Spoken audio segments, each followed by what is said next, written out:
Ito once na in-on natin, ayan o. Sobrang tagas ng kanyang gas. Ayan o. Sobrang tagas. Yun.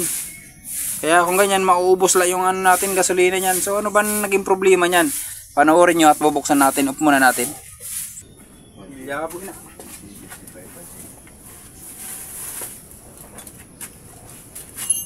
Apa?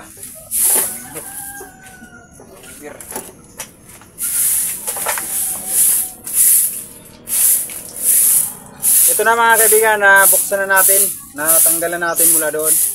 So mayroong apat ito na bolts, tatlong bolts, Phillips screw bolts, tanggalin.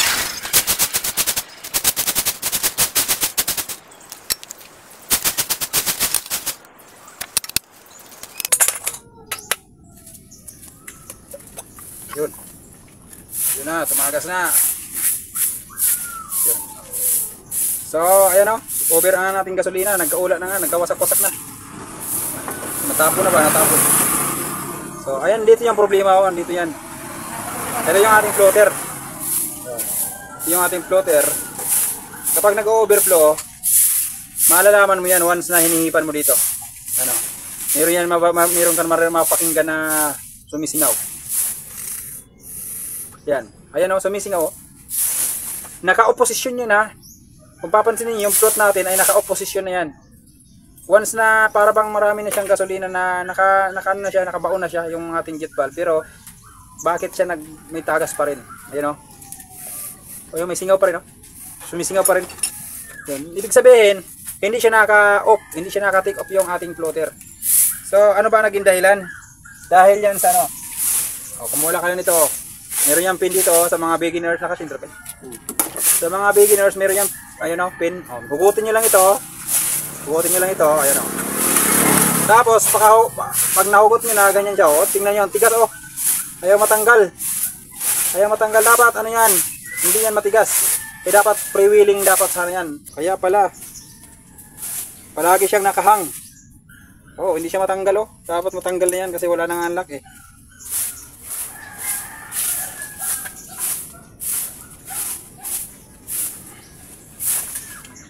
Tigas. Ayan. Ayan mga kaibigan, nabunot na rin sa wakas. Ayan o.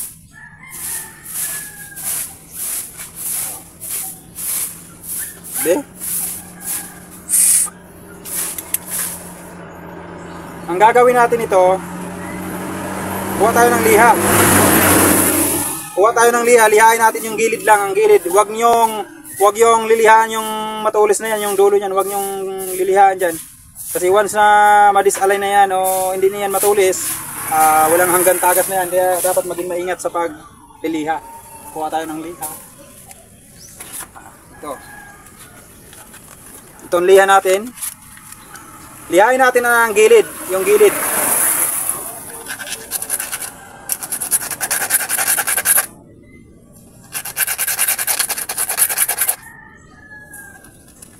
Mga apat na gilid ito, lihain nyo lang.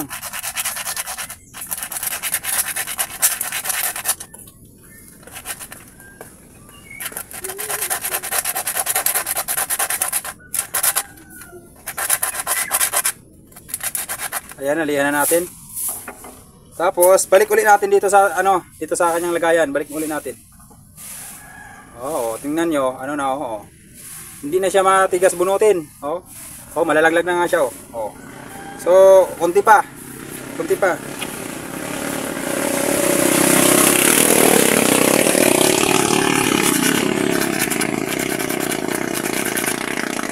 Ito yung common problem ng mga karburador natin. Nagkakaproblema talaga ito. Okay. Balik ulit. Oh, ayos na. Oh. O, diba? Ayos na yan. So, ibabalik na natin. Sa pagbalik niyan, meron yung parang yan o. Pag ganyan yan sa loob. Yan. Tapos, ibabalik na natin sa ganyang posisyon. Yun. Tapos, yung natin, yung lock natin. O, yan. Yun, nakapasok na. O, yan o. Hipan ko, dapat wala tayong marinig na sumisingaw na aire. Wala na mga kaibigan. Pero once na binaba natin, makakarinig kayo ng sumisingaw na aire, ano. Pero kapag nakaganyan siya, dapat wala dapat makarinig, hindi dapat natin marinig. Wala. Ibig sabihin yan, hindi na yan mag-overflow mga kaibigan. Sakto na yan. Ilalagay na natin yan at wala na tayong makikita na ano yan. Ayos na yan. Ihugas lang natin. Mayaman man may-ari nito. Yun. Tapos ilagay na natin. Simple lang sa paglagay itong para may uka dito. Dito niya nakatapat.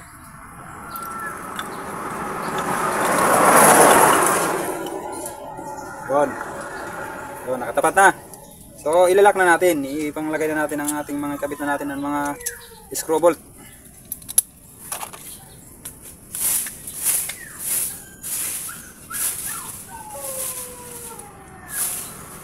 %. Wala na, hindi na ito tatagas. Sigurado yan.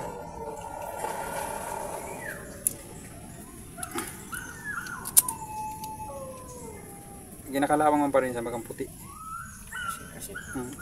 Once na makaputan dito sa asin, hindi na makapli. Tapos dito naman kita. Be.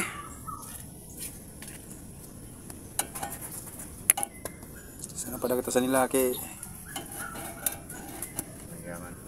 Hindi mapansin. Ako sa rilis naka-reels ka? Oo, naka-reels. Ano patang sa reels mo? Yung Facebook sa reels? O sa Messenger? Batang mechanic sa akong to. Batang mechanic?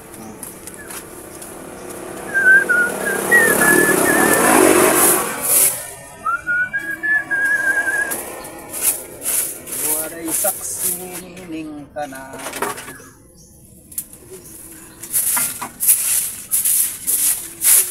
Wabay sa alkit.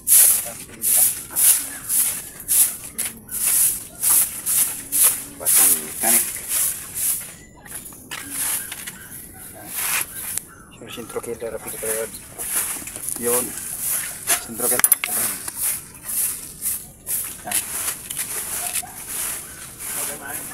Upang hindi kayo magkamali mga kaibigan, sa ganitong carb, upang hindi kayo magkamali, ganito lang yan. Ito yung ating idle o minor natin. Yung minor natin, ilalagay natin yung may uka na dito, ito. Dito yung nakatapat. Kasi once na pinipihit natin ito ay nagtataas. Kaya ito yung idle natin, ano? O, hindi tayo magkakamali, ganyan natin siya ilalagay. Ilagay natin. Ilagay natin. Yan. Testingan tanakon. Maturo pa.